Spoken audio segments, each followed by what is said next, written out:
কাজ করেছে এক বছরও টিকলেও নাই কাজ পুরোটা বলবো যে অনেক চেষ্টাই আছে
পিচ পাওয়া চলে গেল। হ্যাঁ, এটা যাবে কি, এটা যেমন কাজ তেমন ইয়া ছিল সেমন তো হয় না।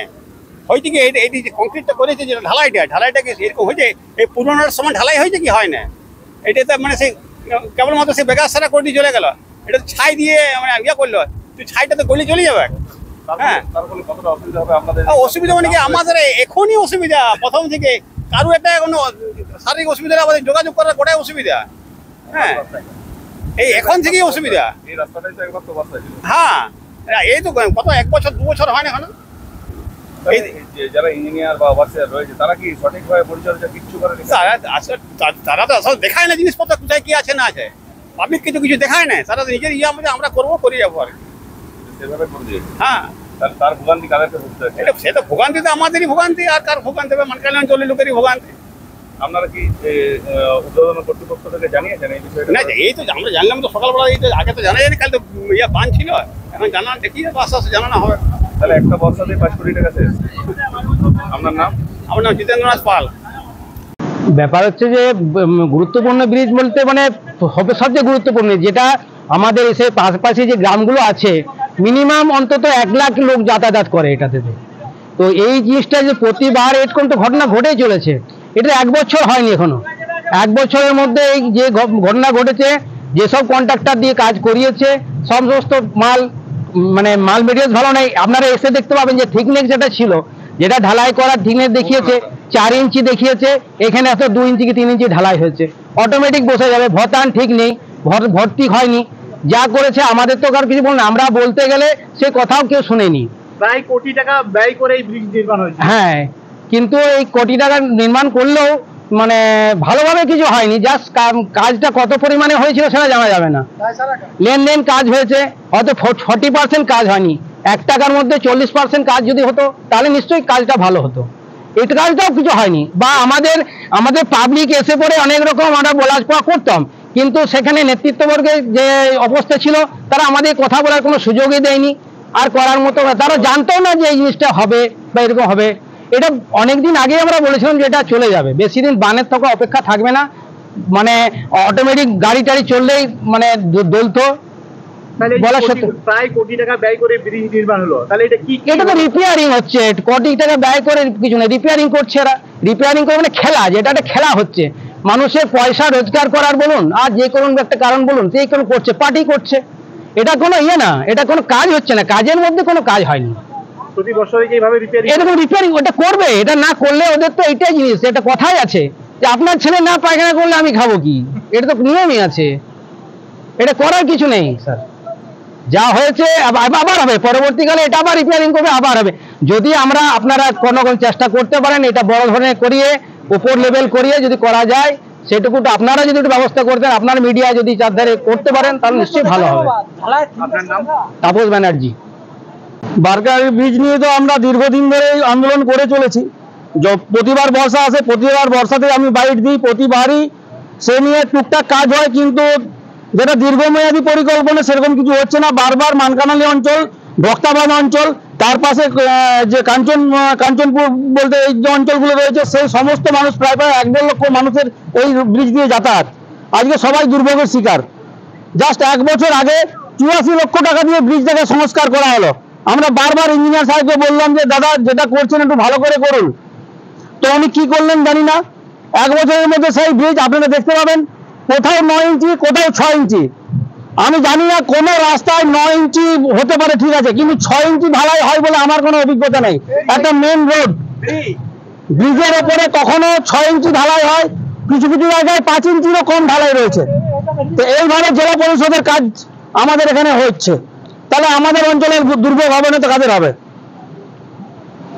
জানেন, বারবার জানানো হয়েছে, বারবার গতবার জানানো হয়েছিল বলে আজকে রিপেয়ার হয়েছিল। তো এই রিপেয়ারের নিদর্শন, রিপেয়ারিং অংশটাই তো ভেঙে গেছে।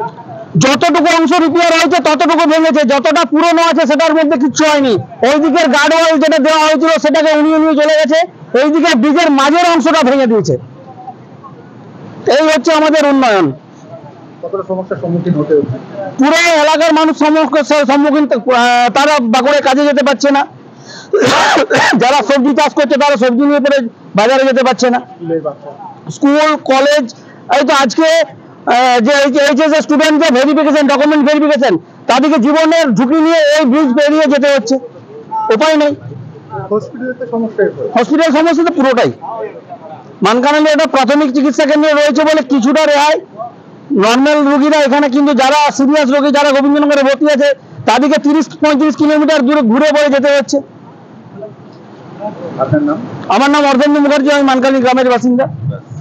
প্রতি আজ 3 বছর যতদিন আমি বিধায়ক নির্বাচিত হয়েছি, এই এলাকার জনগণের যাবতীয় দায় দায়িত্ব আমার কাঁধের উপরে এসে পড়ে। তারা আমাকে বারবার সতর্ক করেছে, আমি বারবার সেখানে লিখিত জানিয়েছি, আমার কাছে আছে, কপি আছে। বিধানসভায় যে আমি 3 বছর জানাচ্ছি, প্রত্যেকটি কোশ্চেন ওখানে আমি প্রশ্নোত্তর পূর্বে তুলছি, তার প্রতিটি লিপি আমার কাছে আছে। আমি এই গত পরশুদিন এই মানকানালি ব্রিজ বর্ষা আসন্ন, আমার মাথায় আছে মানকানালি ব্রিজ ভেঙে যাবে। গত বছর তৈরি হয়েছে, এখানে দেখুন প্রায় কোটিখানেক টাকা খরচা করে। এই টাকা কিসের জন্য এখানে বরাদ্দ করাচ্ছে বারবার প্রতি বছর? একবার করে ভাঙছে আর লেপে দেওয়া হচ্ছে, গোবর সার দিয়ে মাটি দিয়ে লেপে দেওয়া হচ্ছে, ঢালাই দিয়েছে 5 ইঞ্চি। একটা ব্রিজ তার স্ট্রেংথ কতখানি, এত বড় খরস্রোতা নদী, গন্ধেশ্বরী নদী। আমি বারবার দৃষ্টি আকর্ষণ করেছি যে এটাকে ফ্লাইওভার বানিয়ে দেওয়া হোক। একবার খরচা করুন। এলাকার জনগণ প্রায় 50টা এই গ্রাম, প্রতিনিয়ত 50,000 লোকের মানুষের যাওয়া আসা, শহরের সাথে যোগাযোগ আজ বিচ্ছিন্ন হয়ে গেল। আমি এটা গত পরশুদিন বলেছি, আমাকে এক্সিকিউটিভ ইঞ্জিনিয়ার ফোন করেছে, আমি বিধানসভায় রয়েছি, ভাই বিকাশ আছে, আমি তাকে বললাম, এই যে আমার বন্ধু এদিকে এসো, একে আমি ফোন করে বলছি, ভাই ওখানে ইঞ্জিনিয়ার সাহেব যাবে, তুমি ওখানে গিয়ে একটু লক্ষ্য রাখো এবং পরিস্থিতি দেখাবে যে ব্রিজটা প্রয়োজন আছে কি না। আমি এখান থেকে মাননীয় পূর্ত মন্ত্রী আমাদের বিধানসভা, তাকে আমি দৃষ্টি আকর্ষণ করছি, আপনি এটা দেখুন। আর এই যে কয়েক কোটি টাকা করে খরচা হচ্ছে, কয়েক লাখ টাকা করে যে খরচা হচ্ছে, এটা একেবারে কাটমানি হয়ে পকেটে চলে যাচ্ছে নেতাদের। আমি এর বিরুদ্ধে, আমিও তো একজন বিধায়ক, আমার ল্যাডের কাজ হয়, যেখানে 3 লক্ষ টাকা 3.5 লক্ষ টাকা দিয়ে ব্যয় করছি, দেখার মতো কাজ হচ্ছে, সামনে দাঁড়িয়ে কাজ করছি, না খাওয়াঙ্গা না খালে দোঙ্গা। এই পন্থা যদি এই সরকার না নেয়, তাহলে পুরো আর 5-7 বছর পর, আমি কালকে একটা রেজুলেশনে বলেছি যে কংগ্রেস যেমন দেউলিয়া করেছিল, ঠিক এই সরকার পশ্চিমবাংলাকে দেউলিয়া করবে। জনগণের ট্যাক্সের টাকা, এই টাকাটা কারণ নয়, এটা আমার জমিদারির টাকা নয়, এটা বর্তমান সরকারের জমিদারির টাকা নয়, এই এলাকার জনগণের ট্যাক্সের টাকা। এরা ট্যাক্স দেয় বলেই সেই ট্যাক্সের টাকা থেকে ডেভেলপমেন্ট হয়, এটা মানুষকে বুঝতে হবে। জেলা পরিষদের এই কাজ নিয়ে তাহলে কি বলবেন? ধিক্কার জানাই, এই কাজকে আমি ধিক্কার জানাই। আমাকে ঘুম থেকে উঠে এই এলাকার মানুষ কান্না, মানে কানতে কানতে আমাকে চিৎকার করে ফোন করছে, দাদা আমরা অসহায় হয়ে গেছি। পরিস্থিতি রয়েছে, এই যে বলে কি বলবো, বলে কি করবো? 3 বছর ধরে বলেছি, আপনাকে এখনো বলছি যে আমি গত পরশুদিন, আমি আপনাদেরকে সাক্ষী রেখে লাইভের মধ্যে বলছি যে গত পরশুদিন আমি এই ব্রিজ নিয়ে ওখানে উপস্থাপন করেছি আমার অ্যাসেম্বলিতে। আমি কাল রাত্রিতে বাড়ি ফিরেছি, সকালবেলা ঘুম থেকে উঠে আমি পরিস্থিতি দেখছি, ব্রিজ ভেঙে গেছে, জমিগুলো ভেঙে গেছে, কৃষকদের জমিগুলো পর্যন্ত শেষ হয়ে যাচ্ছে। মানকানালি একটা অত্যন্ত গুরুত্বপূর্ণ সেতু, সেটা 2 বছর আগে ভেঙে যায় এবং গত বছরই সেটা প্রায় 57 লক্ষ টাকা খরচ করে সংস্কার করা হয় এবং এবছর আবার সেই একই জায়গা ভেঙে গেছে। সাধারণ মানুষ তো চূড়ান্ত দুর্ভোগের মুখে পড়ছেন, নিম্নমানের সামগ্রী ব্যবহারের অভিযোগ উঠছে, কি বলবেন? না, ব্যাপারটা তা না, সত্যি সাধারণ মানুষের দুর্ভোগের কথাটা অবশ্যই মেনে নিতে হবে। এটা সংস্কার হয়েছিল বছর 2 আগে, এটা ঠিক কথাই। অ্যাকচুয়াল সত্যি কথা বলতে গেলে এটা খুব লো হাইটের সেতু তো, এবং যেহেতু আমাদের গন্ধেশ্বরী তে একটু বান এলেই তার ফোর্সটা অনেক বেশি হয়, যার ফলে আবার পুনরায় এটা আবার একটু ভেঙে গেছে, সেটা আমরা খবর পেয়েছি। মানুষের একটু অসুবিধা হচ্ছে, জেলা পরিষদ কর্তৃপক্ষ এটা নজর দিয়েছে, এটা কত তাড়াতাড়ি কীভাবে করা যায় তারা দেখছে। বাঁকুড়ার বিধায়ক নীলাদ্রি শেখর দানা তিনি যেটা বলছেন যে দুর্নীতি এবং স্বজন পোষণে ভরে গেছে তৃণমূলের নেতৃত্ব থেকে শুরু করে জেলা পরিষদ, এবং তার ফলে এই ধরনের ঘটনা ঘটছে। দেখুন, যে লোকটার আপাতমস্তক দুর্নীতি, তার মুখে তো দুর্নীতির শোভা পায় না। আর ওদের তো বলার মতো কিছু নেই, ওদের সব কিছুতেই ওরা তৃণমূলের দুর্নীতি দেখতে পায়। আচ্ছা দেখুন না, রেলে প্রতিদিন রেল দুর্ঘটনা একটা প্রতিদিনকার ঘটনা হয়ে দাঁড়িয়েছে। ট্রেনে চাপলে মনে হচ্ছে যে বেঁচে বাড়িতে ফিরবো কিনা, প্রত্যেকটা মানুষ এই আতঙ্ক নিয়ে কাটাচ্ছে ট্রেনে চড়ে। তো ওদের মুখে দুর্নীতির কথা শোভা পায় না। তবে হ্যাঁ, এটা খুব বাস্তব কথা যে এটা কেন হলো, কেন বা ভেঙে গেল, এটা নিশ্চয়ই কর্তৃপক্ষ যথাযথ তদন্ত করবে, নিশ্চয়ই করবে। এবং কত তাড়াতাড়ি এটাকে আবার রিপেয়ার করা যায় বা মানুষের চলাচল উপযোগী করা যায় সেটা নিশ্চয় কর্তৃপক্ষ এটা নিয়ে চিন্তাভাবনা করছে, এটা চেষ্টা করবে। নিম্নমানের সামগ্রী ব্যবহার করার অভিযোগ তো এরা তো সবেতেই তাই বলে, সাধারণ মানুষও তো না এটা তদন্ত হবেই, তো আমি বললাম তো কর্তৃপক্ষ এটা তদন্ত করবে, তদন্তে যা উঠে আসবে সেটা যদি সেরকম কিছু হয়ে থাকে আইনত ব্যবস্থা হবে, সেখানে কেউ ছাড় পাবে না।